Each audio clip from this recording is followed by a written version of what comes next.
सोचिए जरा, अगर नेताजी सुभाष चंद्र बोस 1945 के बाद जिंदा वापस लौट आते तो आज का भारत कैसा होता?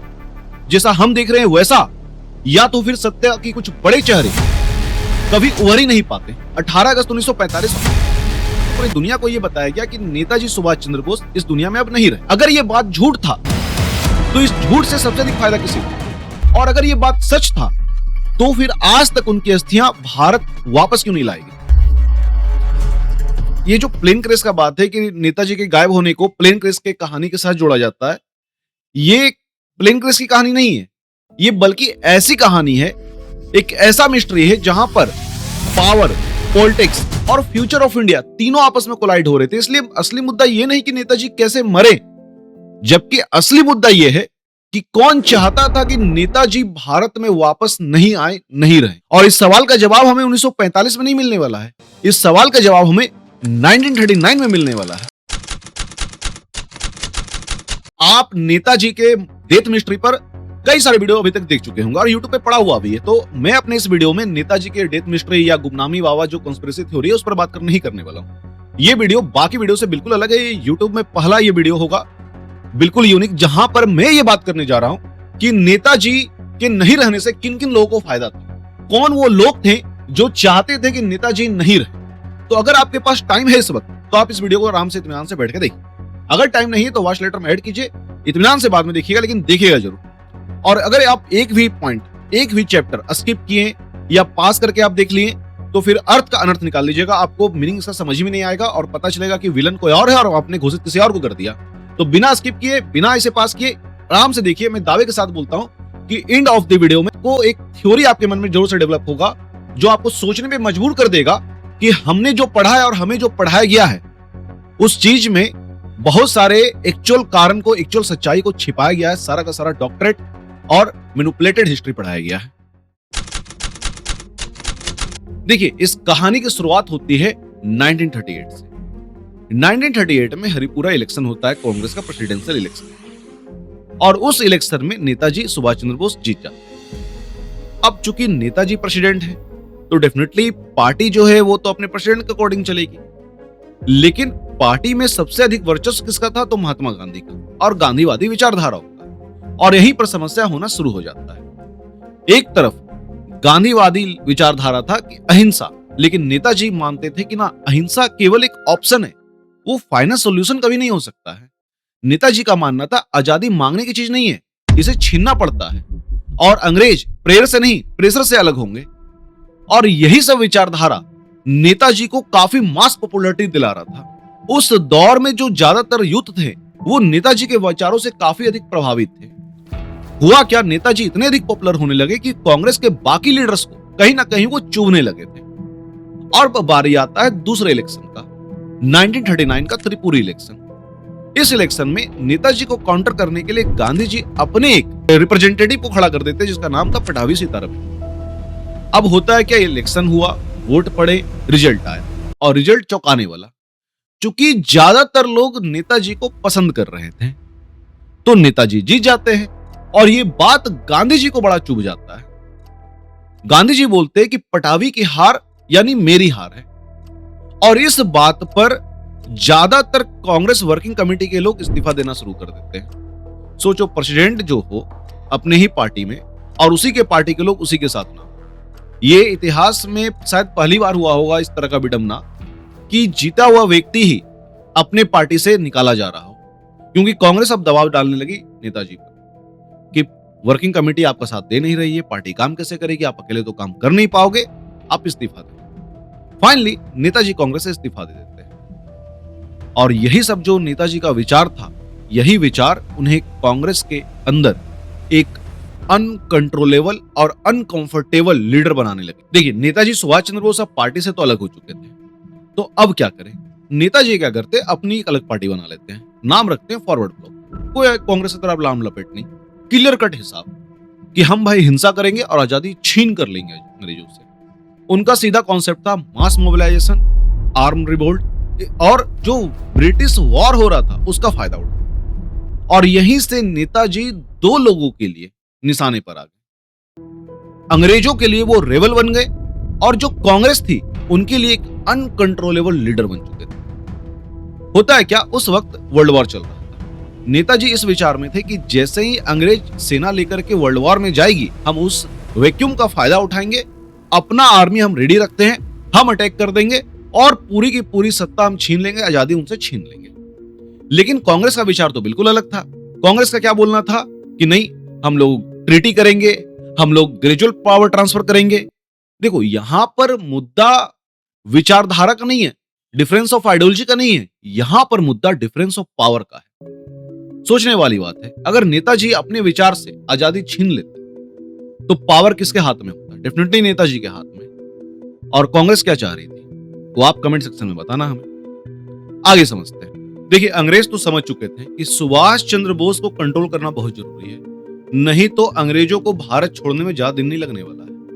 अब वक्त आता है 1940 से 41। अंग्रेज क्या करते हैं, सुभाष चंद्र बोस को हाउस अरेस्ट कर देते हैं। सोचने वाली बात है ये कि वो व्यक्ति जो दो बार कांग्रेस का प्रेसिडेंट रह चुका है, उस व्यक्ति को उसी के देश में अरेस्ट कर लिया जाता है और कांग्रेस एक शब्द नहीं बोलती है। लेकिन सुभाष चंद्र बोस तो शांत बैठने वाले में से तो नहीं थे। सुभाष चंद्र बोस क्या करते हैं, अपना वेश बदलते हैं और रातों रात यहां से फरार हो जाते हैं। फरार होते हैं कहां? कोलकाता से पेशावर, पेशावर से काबुल और इस तरीके से हिंदुस्तान के बॉर्डर से बिल्कुल बाहर। और ये बात जब अंग्रेजों को पता से चलती है, अंग्रेज शॉक और कांग्रेस परेशान कि अब क्या, क्योंकि अब नेताजी कोई इंडियन लीडर नहीं रहे, अब वो एक इंटरनेशनल फैक्टर बन चुके। वो पहुंचते हैं जर्मनी, जहां पर फ्री इंडिया सेंटर बनाते हैं। फिर पहुंचते हैं जापान, जहां पर आजाद हिंद फौज का गठन करते हैं और साथ ही साथ आजाद हिंद सरकार भी बना लेते हैं। और जो ये अंग्रेज हैं, उन पर वो मिलिट्री दबाव बनाना शुरू कर देते हैं। और यहीं पर से एक बहुत ही अनकंफर्टेबल ट्रुथ सामने कि अगर नेताजी सुभाष चंद्र बोस 1945 के बाद भी जिंदा रहते तो आज भारत की राजनीति क्या? क्योंकि यहां पर बात केवल नेताजी की नहीं है, केवल अंग्रेजों की नहीं है, यहां पर बात पोस्ट इंडिपेंडेंस लीडरशिप की भी है। और अंग्रेज समझ चुके थे कि नेताजी को किसी भी तरीके से रोकना तो पड़ेगा। और वक्त आता है 1945 का। 18 अगस्त 1945। दुनिया को यही बताया गया कि तायोकू प्लेन क्रैश होता है और नेताजी उसी में जल के मर जाते हैं। लेकिन सोचने वाली बात, इतने बड़े नेता का मृत्यु, ना कोई सबूत, ना कोई फोटो, और यहां तक कि जो जापानी ऑफिसर्स थे उनके भी स्टेटमेंट एक जैसे नहीं। इतिहास में ऐसे डेथ को कन्वीनियंट डेथ कहा जाता है। इसलिए सवाल अब यह नहीं कि नेताजी कैसे मरे, सवाल यह है कि नेताजी अगर जिंदा रहते तो किसकी कुर्सी हिल जाती।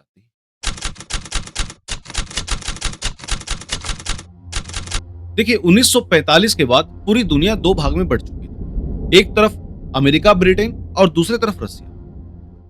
अब सोचिए जरा, अगर बोस सच में 1945 में मर चुके थे तो फिर ऑफिशियल रिकॉर्ड्स ये क्यों बताते हैं कि पंडित नेहरू ने 1956 तक बार बार सोवियत यूनियन से ये पूछा है, is Subhash Chandra Bose present in Soviet territory? कोई भी प्रधानमंत्री किसी मरे हुए व्यक्ति के बारे में इस तरह के सवाल तो नहीं करता। जो ब्रिटिश इंटेलिजेंस का रिपोर्ट है 1945 से 47 तक की, उसमें भी ये हमें लिखा हुआ मिलता है कि उन्हें शक था कि सुभाष चंद्र बोस सोवियत यूनियन में कहीं ना कहीं बैठे हुए हैं। अब जब अंग्रेजों को शक था तो इंडियन लीडर्स को क्यों ना? और इंडियन लीडर्स को केवल शक नहीं था, इंडियन लीडर्स को डर भी था। डर क्यों था? इसको सिंपल भाषा में समझिए।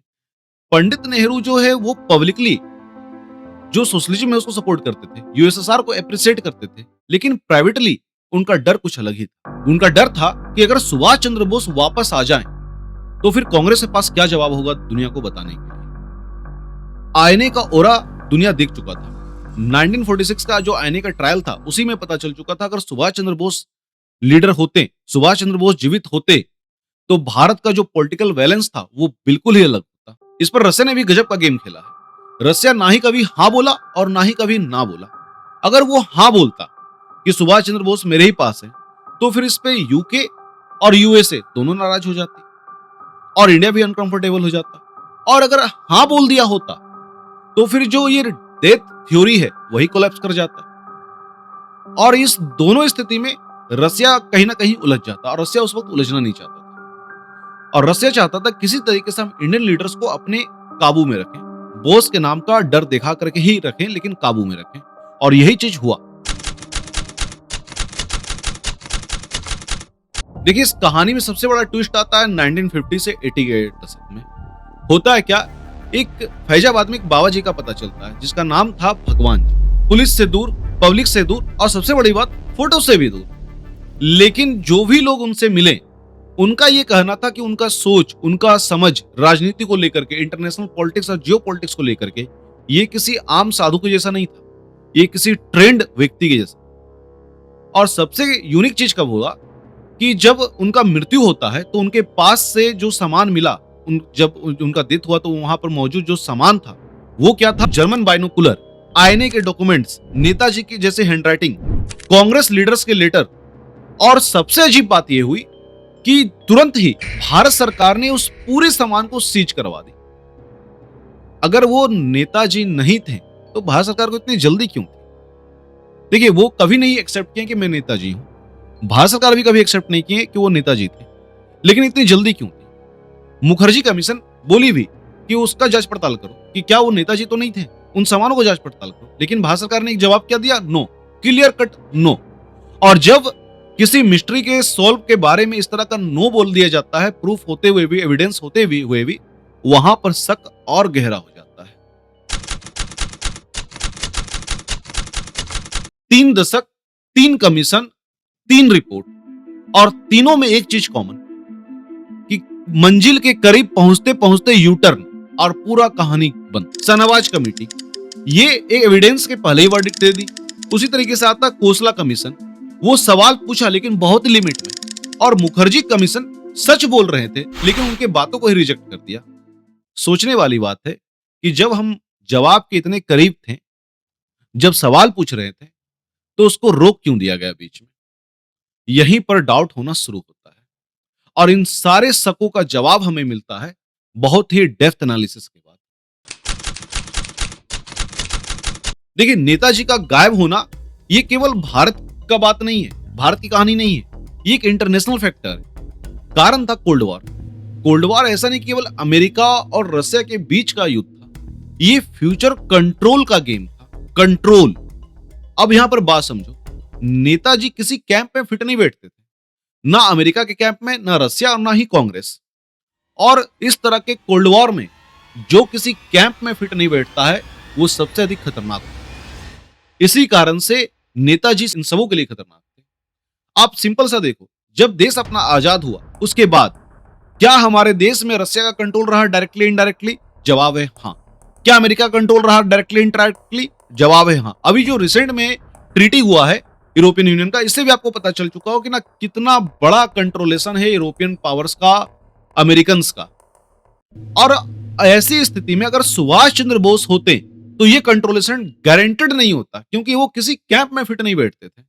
और इसी कारण से सुभाष चंद्र बोस का गायब होना, इस तरीके से मिस्ट्री में चले जाना एकदम से, इसमें केवल इंडिया या भारत के कुछ लोग जिम्मेदार नहीं है, बहुत सारे लोग जिम्मेदार है। ये बहुत बड़ा जियो पॉलिटिकल गेम है, और इसी कारण से कहा जाता है सुभाष चंद्र बोस मरे नहीं, सुभाष चंद्र बोस को धीरे धीरे इरेज कर दिया गया। Some revolutions are not defeated by bullets, they are defeated by silence.